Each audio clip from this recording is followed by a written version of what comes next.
Hello guys, तो एक बार फिर से आपका बहुत बहुत स्वागत है उत्तर पाठशाला में। और आपको जैसा कि पता है बीएड का एंट्रेंस एग्जाम जो है वो होने वाला है, फॉरेस्ट गार्ड का रिटन एग्जाम जो है वो भी होने वाला है, और इसके अलावा यूके पुलिस के रिटन एग्जाम की तैयारी आप लोग सभी लोग कर ही रहे हैं। ठीक है, तो इस हिसाब से हम लोगों का ये चल रहा है कि हम लोग बेसिकली बीएड, फॉरेस्ट गार्ड और यूके पुलिस तीनों एग्जाम्स की एक साथ तैयारी करेंगे, क्योंकि यूके ट्रिपल एससी का कॉमन सिलेबस इन तीनों पर ही लागू होता है।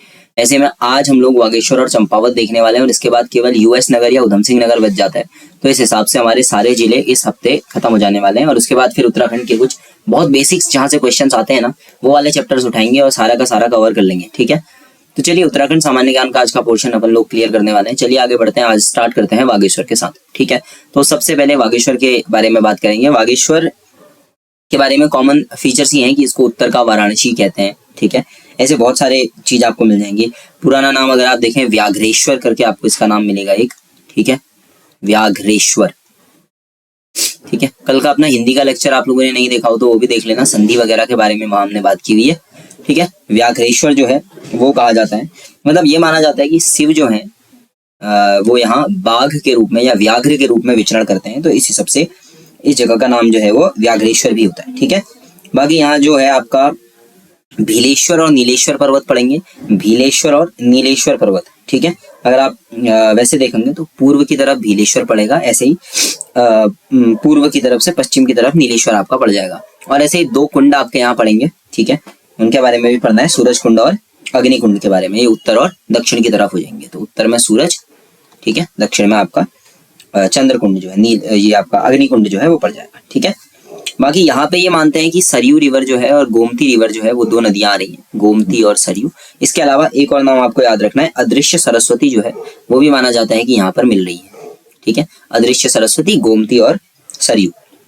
ठीक है, तो ऑब्वियसली तीन नदियों का संगम है, तो एक तरीके से प्रयाग किसी महत्ता है तो अपने आप से पापों को धोने वाली जगह हुई। 1997 आपको याद रखना है, 1997 वो ईयर है जहाँ इसको डिस्ट्रिक्ट बनाया गया था या जिला बनाया था। जिला किससे बनाया था? अल्मोड़ा से बनाया था। पहले अल्मोड़ा के अंदर एक तहसील हुआ करती थी बागेश्वर, अब जो है डिस्ट्रिक्ट बन गया है। ठीक है, चलिए मानस खंड के अंदर भी इसका वर्णन आता है। मानस खंड में इसमें लिखा है कि गोमती और सरयू नदी का जो संगम है उनके बीच में जो है आपका नीलगिरी जो है वो मिलता है, तो नीलगिरी बागेश्वर को ही कहा जाता है। ठीक है, तो बागेश्वर के लिए मानस खंड में जो नाम आता है वो वो क्या आता है? नीलगिरी आता है। ठीक है, स्कंद पुराण के अंदर मानस खंड है, मानस खंड के अंदर नीलगिरी वर्णन जो आता है गोमती और सरयू के मध्य, वो बागेश्वर के लिए आता है। ठीक है ना, ये भी कहते हैं कि नीलगिरी जो है, ये वाला नीलगिरी, एक तो आपको नीलगिरी देखने के लिए मिलेगा नीचे, ठीक है, दक्षिण भारत में।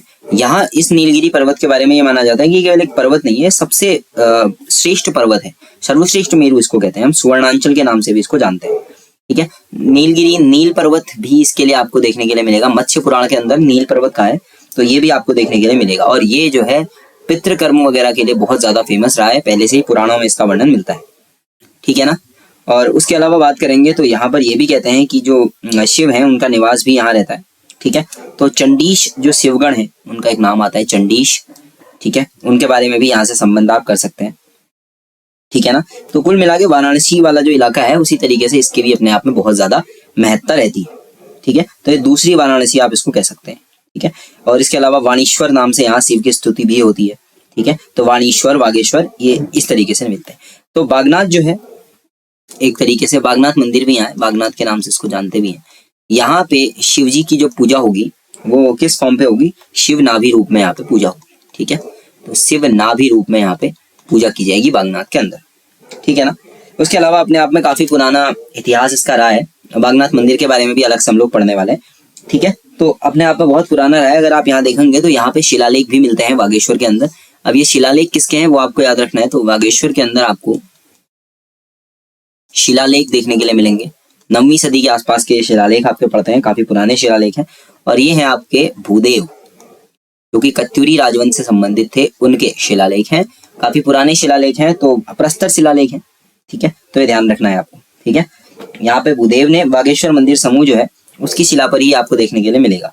तो अब हम थोड़ा सा बागनाथ मंदिर की बात करेंगे, और ध्यान देना है कि अगर कभी पूछ ले तो ये जो भूदेव के शिलालेख है इसमें बागेश्वर के लिए व्याघ्रेश्वर शब्द का वर्णन होता है। ठीक है,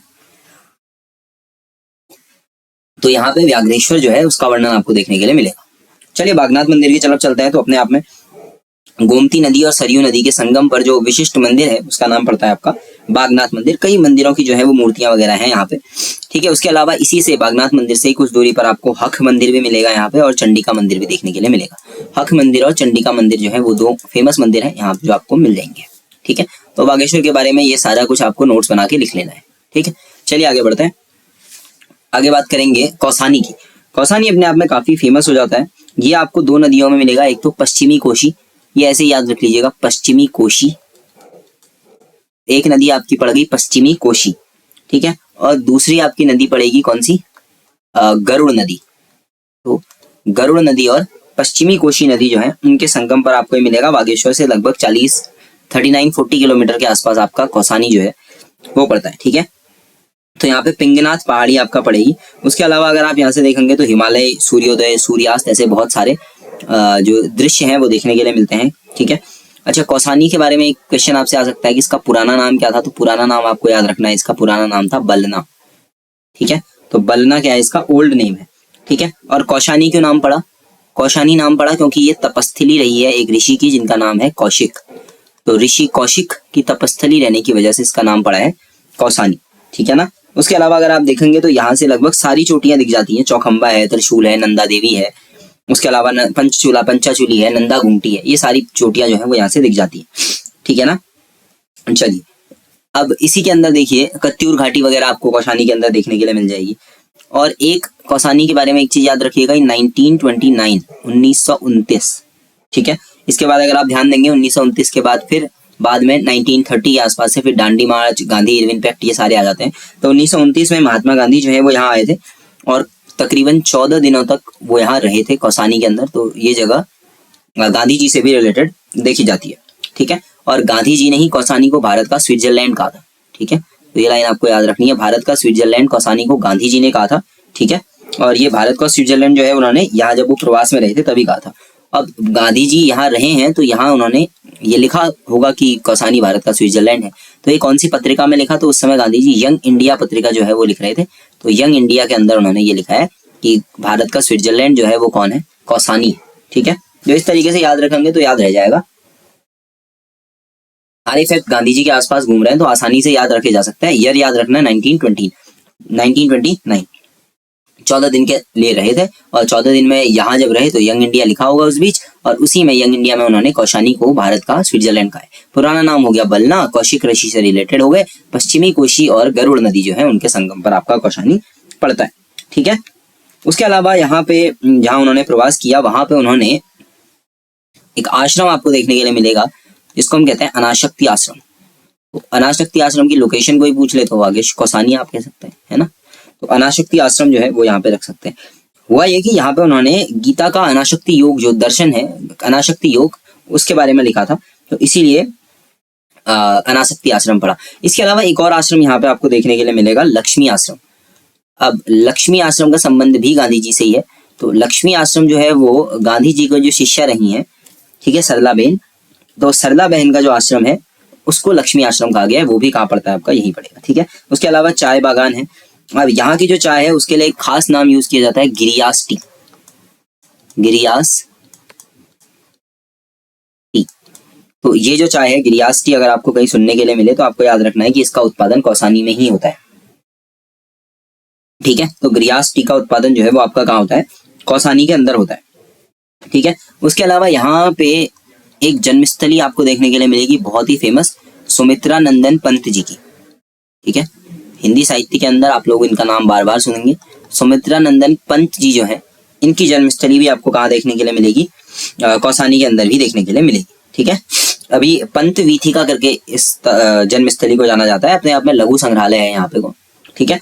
उसके अलावा लोक संगीतज्ञ में गोपीदास जो है वह भी यहीं से आते हैं। तो गोपीदास, इनके बारे में आपको याद रखना है, लोक संगीत के अंदर इनका काफी अच्छा नाम माना जाता है, ठीक है। तो गोपीदास जो है ये कौसानी आए, तो कौसानी के बारे में इन्होंने काफी ज्यादा वर्णन किया हुआ है गोपीदास जी ने, क्योंकि यहाँ का जो सौंदर्य था वो अपने आप में बहुत ज्यादा जो है प्रभावित करने वाला रहा है, ठीक है। कौसानी के बारे में अगर आप बात करेंगे तो यहाँ पे आपको पिनाकेश्वर महादेव मंदिर मिल जाएगा और बूरा पिन्नाथ करके एक मंदिर आपको मिल जाएगा, और भकोट जो है वह भी आपको यही देखने के लिए मिलेंगे कौसानी के पास, ठीक है।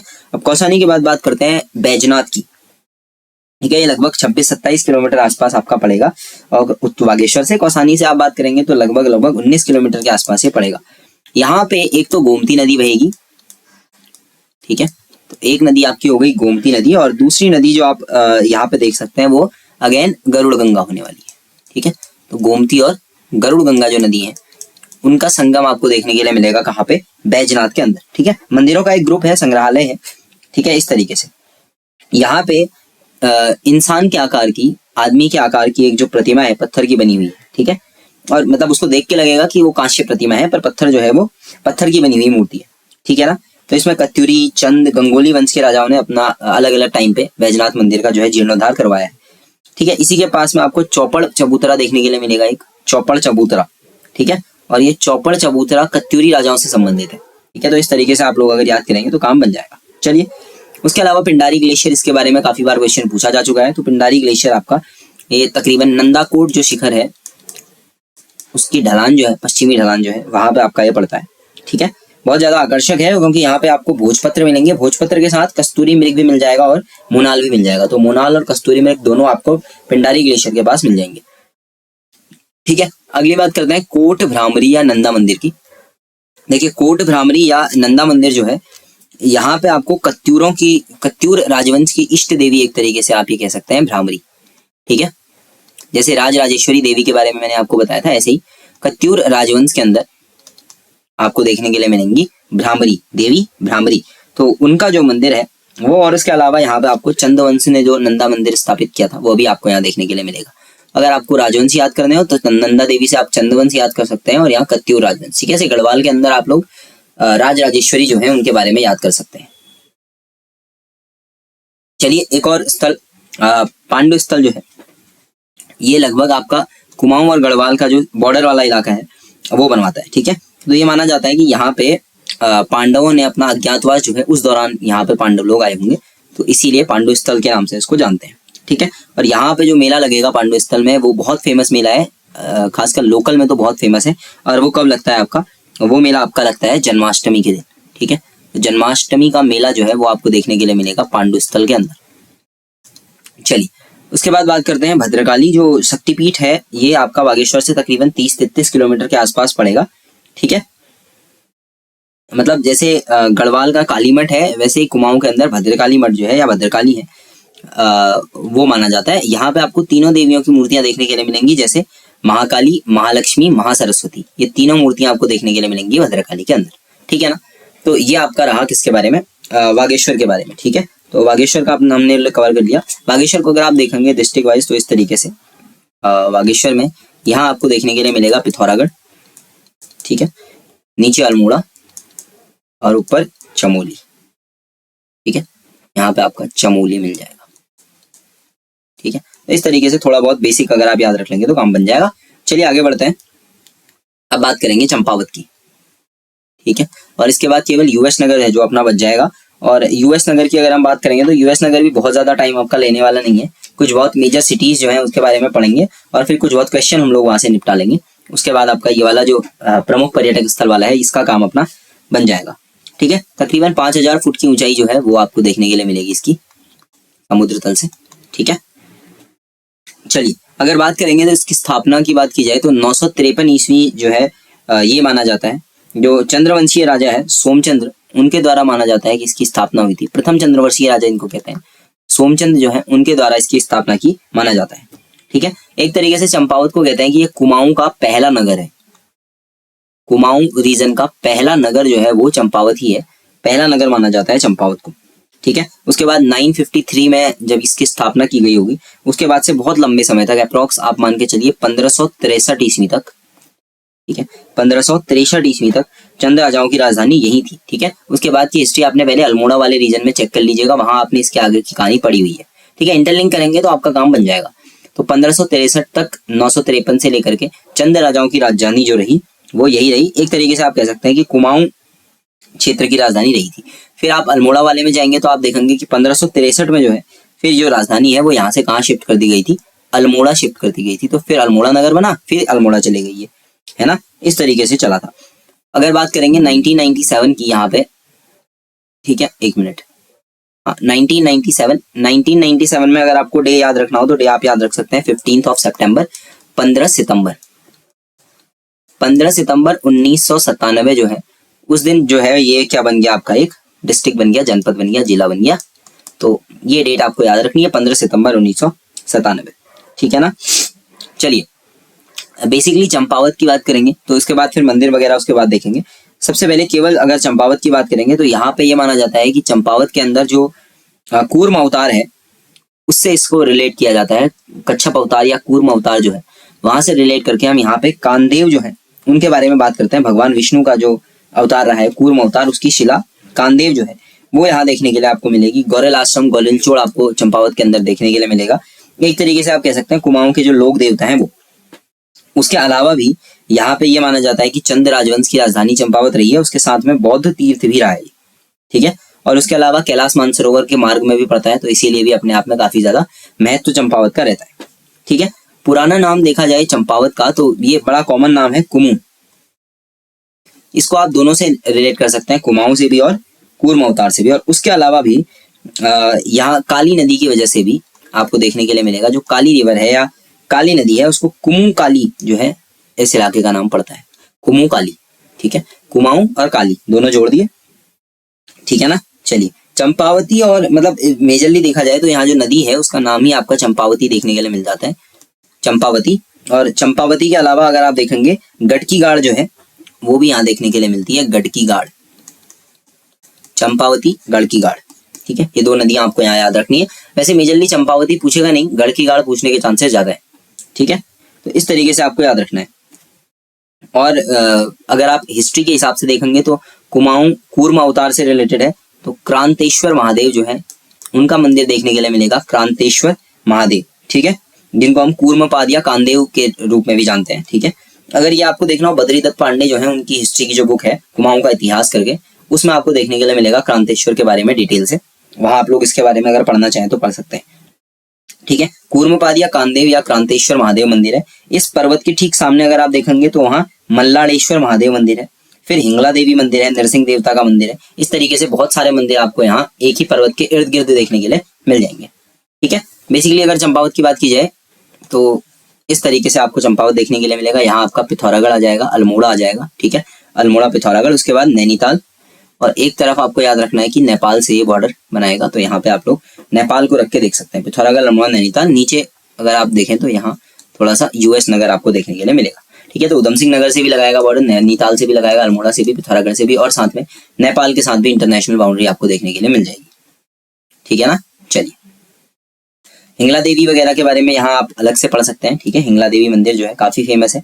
ठीक है। और यहाँ से ये माना जाता है कि जो कुमाऊं का नाम है वो बेसिकली इसी से रिलेटेड है, इसी के आसपास घूमते रहता है। कूर्म से, कूर्मांचल से कुमाऊं जो है वो मेजरली चंपावत के इर्द गिर्द ही घूमता रहता है। ठीक है। चंपावती गाड़ जो है वो भी यहाँ है। तो यहाँ जो मंदिर है उनको सप्तेश्वर मंदिर कहते हैं। ठीक है। तो बहुत बेसिक से क्वेश्चन है, अगर कभी बन गए तो आपको याद रखना है। ठीक है। और यहाँ मानस खंड में एक मंदिर जो है उसका उल्लेख मिलता है, बालेश्वर मंदिर, वो भी आपको ये देखने के लिए मिलेगा, बालेश्वर मंदिर। और इसका तो उल्लेख जो है आपको कहाँ भी मिलने वाला है, बालेश्वर मंदिर के बारे में आपको एक तरीके से मानस खंड में मिलेगा। बहुत प्रमुख और प्राचीन मंदिर के रूप में इसको देखा जाता है। ठीक है। चलिए, तो यहीं से अपना स्टार्ट करते हैं। पहला बालेश्वर मंदिर के बारे में थोड़ा सा देख लीजिए। बालेश्वर मंदिर में देखें तो अगर तो बालेश्वर मंदिर शिल्प वाला जो मंदिर होता है, एक तरीके से शिल्प कला में, पूरे डिस्ट्रिक्ट में इससे बेहतरीन मंदिर आपको देखने के लिए नहीं मिलेगा। ठीक है ना।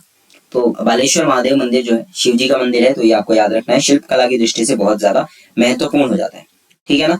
अगर निर्माण की बात करेंगे तो ऑब्वियसली चंद्र राजाओं ने इसकी स्थापना जो है वो की होगी इन 1272, 1272 के आसपास चंद्र राजाओं ने इसको बनाया था। ठीक है। फिर क्रांतेश्वर मंदिर की बात करेंगे तो चंपावत नगर में जो महादेव जी उनको समर्पित एक मंदिर है। इसका दो और नाम आपको मैंने बताया क्रांतेश्वर मंदिर से रिलेटेड, एक तो कांदेव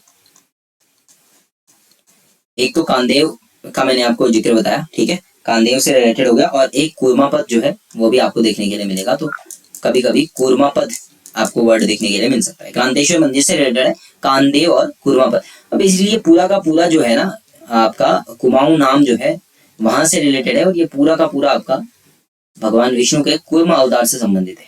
ठीक है। तो ऐसे याद रखेंगे तो फायदे में रहेंगे। ठीक है।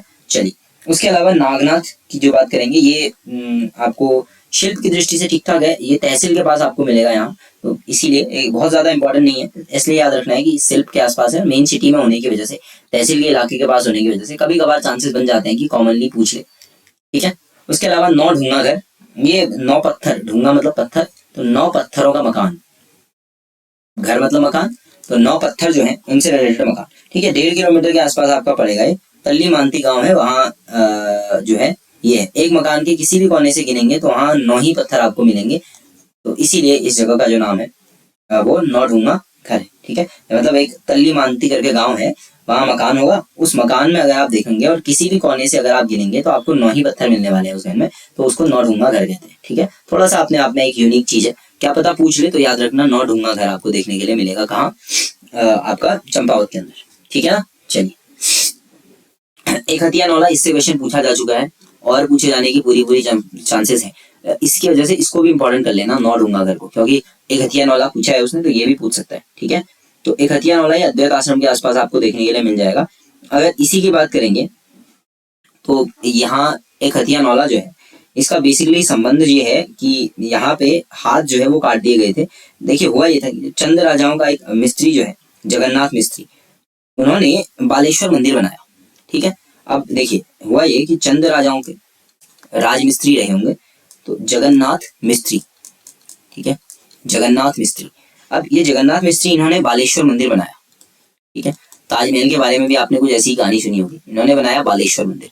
अब बालेश्वर मंदिर जो है अपने आप में बड़ा ही बेहतरीन मंदिर बन के निकला, तो उन्होंने कहा कि देखो इस तरीके का मंदिर का, इस तरीके की कला का कहीं और प्रचार प्रसार ना हो जाए, तो उन्होंने क्या किया, राजमिस्त्री जो है उनका दाहिना हाथ ही कटवा दिया, ठीक है। यानी कि जगन्नाथ मिस्त्री जो है उनका दाहिना हाथ कटवा दिया। अब जब दाहिना हाथ कटवा दिया तो क्या हुआ, उनकी जो लड़की रही मिस्त्री की लड़की, कुमारी कस्तूरी, कुमारी कस्तूरी, तो ये दोनों यानी कि जगन्नाथ मिस्त्री जिनका हाथ कटा हुआ है और उनकी अपनी लड़की जो है कुमारी कस्तूरी, ये इन दोनों ने मिलके ये कहा कि हम बालेश्वर मंदिर जो है उससे भी बेहतरीन कलाकृति जो है वो बनाएंगे, उससे भी भव्य कला जो है वो बनाएंगे। तो उन्होंने, तब माना जाता है कि ये जो नौला है, ये जो बावड़ी है, ये बनाई, और उसके बाद जो है जो राजाओं का घमंड था, चंद राजाओं का, वो तोड़ा। इस तरीके से इसको एक हथिया नौले के लिए अपने आप में काफी बड़ी हिस्ट्री जो है वो ये रखता है, खासकर कला की दृष्टि से तो अपने आप में ये बहुत ही अद्भुत एक तरीके से माना जा सकता है, ठीक है। फिर बाणासुर का किला, ये भी इंपॉर्टेंट है, ये भी पूछा गया है, मतलब इसमें तो ये तीनों ही पूछे जाने के चांसेस हैं, 2 पूछे जा चुके हैं, एक आपके सामने है, ये पूछ ले तो फिर इसमें कुछ नया नहीं है, ठीक है।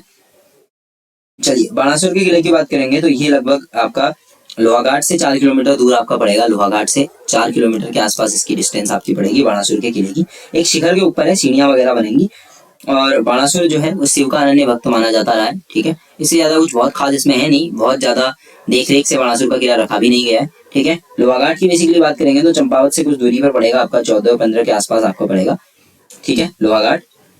वातावरण वगैरह अच्छा है और ऐतिहासिक वैभव है। नदी का नाम आपको याद रखना है, लोहावती नदी, ठीक है।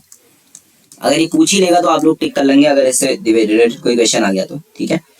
चलिए आगे बढ़ते हैं। मायावती आश्रम, ये इंपॉर्टेंट है, मायावती आश्रम, इसको इंपॉर्टेंट करके आपको चलना है, ठीक है। यहाँ पे माना जाता है कि जो स्वामी विवेकानंद हैं उनको आध्यात्मिक शांति मिली थी, तो इसीलिए स्वामी विवेकानंद से इसका आपको संबंध देखने के लिए मिलेगा, ठीक है। स्वामी विवेकानंद का आपको संबंध देखने के लिए मिलेगा मायावती आश्रम से, ठीक है। उसके अलावा अगर आप देखेंगे तो लोहाघाट से लगभग 9 किलोमीटर दूर है, और 1901 में यहाँ पे रामकृष्ण जो मिशन है उसके अंतर्गत शांति मठ जो है उसकी स्थापना की गई थी। उससे पहले अद्वैत आश्रम था, उसके बाद मायावती आश्रम बन गया। ग्वाल देवता की बात करेंगे तो ग्वाल देवता ये सबसे ज्यादा पूजे जाने वाले देवता है कुमाऊं मंडल के। तो इनका जो शहर है, मूल जो इनका स्थान है वो गरल चौड़ के आसपास माना जाता है, कहाँ, चंपावत के अंदर, ठीक है ना। एक तरीके से ये बात करेंगे, ग्वाल देवता के अंदर धड़हीन शीश की पूजा होती है, केवल सिर की पूजा की जाती है, धड़हीन शीश की पूजा की जाती है। ग्वेल देवता, ग्वाल देवता, गोलू देवता, गोरिया देवता, भनरिया देवता, ये सारे के सारे जो नाम है कॉमनली नाम इन्हीं के हैं, ठीक है। मतलब न्याय प्रिय देवता, बहुत जल्दी जो फल देते हैं वो माना जाता है, ठीक है। मतलब न्याय के लिए बहुत ज्यादा फेमस इनको माना जाता है। फिर बात करेंगे देवी धुरा। देवी धुरा अपने आप में बहुत फेमस जगह है, ठीक है। देवी धुरा के बारे में जो सबसे ज्यादा फेमस रहेगा वो आपका क्या रहेगा, यहाँ रक्षाबंधन या आषाढ़ी कौतिक जो है वो मनाया जाता है। रक्षाबंधन के दिन यहाँ क्या मनाते हैं, आषाढ़ी कौतिक। अब ये क्यों फेमस है सर, मतलब मेले तो और भी हैं, ये इतना ज्यादा फेमस क्यों है, आषाढ़ी कौतिक, ठीक है, काफी फेमस है। इसके लिए एक कॉमन नाम आएगा आपका बग्वाल। और यहाँ से अब आप लोग का दिमाग जा रहा होगा, यहाँ अब इम्पोर्टेंट हो गया है ना। बग्वाल के बारे में आपने सुना होगा, ये पाषाण युद्ध जो है वो कहा जाता था, ठीक है। जिम कॉर्बेट की किताब मैन ईटर ऑफ कुमाऊं में भी आपको बग्वाल के बारे में मिल जाएगा। आजकल अब बग्वाल में पत्थरों की जगह में क्या फल फूल वगैरह जो है वो फेंके जाते हैं। हालांकि बार बार ये रूल टूटता ही है, लास्ट में पत्थर चली जाते हैं, लेकिन फिर भी ये है कि अब पुराना उतना बहुत ज्यादा पत्थरों का वो प्रयोग नहीं रहा है। फल फ्रूट वगैरह फेंके जाते हैं एक दूसरे के ऊपर बग्वाल के अंदर, ठीक है ना। उसके अलावा बाराही धाम जो है उनसे रिलेटेड है। उसके अलावा अगर आप कहेंगे चंपा देवी, ललिता ध्वज महाकाली, ये मंदिर भी है। चंद्र राजाओं ने ही इन सबकी स्थापना करी है, तो ये आपको याद रखना है। और ओरिजिनली अगर देखा जाए तो यहाँ की जो देवी है, आराध्य देवी, वो कौन है, तो वो है वाराही देवी। कौन है? वाराही देवी, ठीक है। यहाँ पे अगर आप देखेंगे ना, अलग अलग खाम जो है देवी धुरा के अंदर, अलग अलग खामों में लड़ाई होती है, एक तरीके से युद्ध होता है। जैसे चमियाल खाम, लमगड़िया खाम, घेड़वाल खाम और बालिक खाम, इस तरीके से, ठीक है। तो पहले क्या था, इनके अंदर से एक की बलि दी जाती थी। अब बलि सिस्टम धीरे धीरे बंद हुआ, तो फिर वो बलि सिस्टम चेंज करके क्या कर दिया, पत्थर युद्ध कर दिया। अब इसमें क्या होगा, 4 खाम है तो 2 की टीम बन जाएगी, 2 इस तरफ 2 इस तरफ, ठीक है। चमियाल, लमगड़िया, घेड़वाल और बालिक। फिर क्या होगा, दोनों तरफ पत्थर चलेंगे और एक शील्ड इन्होंने हाथ में पकड़ी होगी, कवर, आपस में पत्थर चलेंगे और तब तक चलते रहेंगे जब तक एक आदमी के जितना खून नहीं गिर जाता। और जब इतना होता है तो फिर अंदर मंदिर से जो है वो घंटी शंख वगैरह बज जाता है और युद्ध रुक जाता है। बहुत ज्यादा देर तक नहीं चलता है, पर अपने आप में बहुत ज्यादा फेमस है, ठीक है। तो बग्वाल जो है वो अपने आप में बहुत ज्यादा फेमस, ठीक है। उसके अलावा यहाँ पे 2 पत्थर या 2 शिलाएं आपको देखने के लिए मिलेंगी जो काफी फेमस है। एक को कहते हैं रणशिला, एक को कहेंगे रणशिला, ठीक है। एक के लिए जो वर्ड आता है वो आता है रणशिला, एक के लिए आता है यही के नाम से जो बाराही शिला है वो, ठीक है, बग्वाल से रिलेटेड बाराही शिला, ठीक है। अब ये माना जाता है कि ये शिलाएं जो हैं वो पांडवों ने फेंकी थी, तो इसलिए ज्यादा इंपॉर्टेंस इनकी हो जाती है, ठीक है। चलिए आगे बढ़ते हैं। पंचेश्वर डैम के बारे में भी सुना होगा आपने। यहाँ पे 2 नदियां आपको मिलेंगी, काली और सरयू,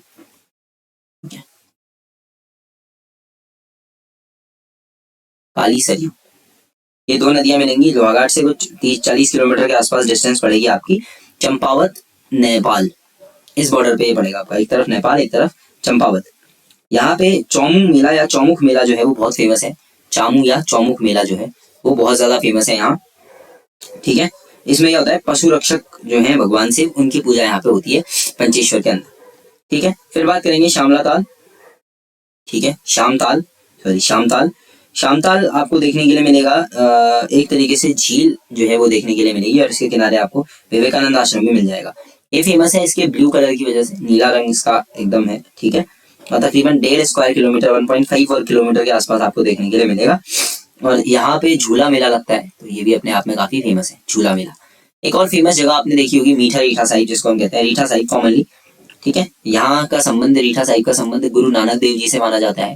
ये माना जाता है कि उन्होंने खुद यहाँ यात्रा की थी, तो इसीलिए ज्यादा फेमस है, ठीक है। अपने आप में बहुत ज्यादा इसका धार्मिक महत्व है रीठा साहिब का, ठीक है। और गोरखपंथी जोगी जो है उनका विचार विमर्श यहाँ चलते रहता है, ठीक है।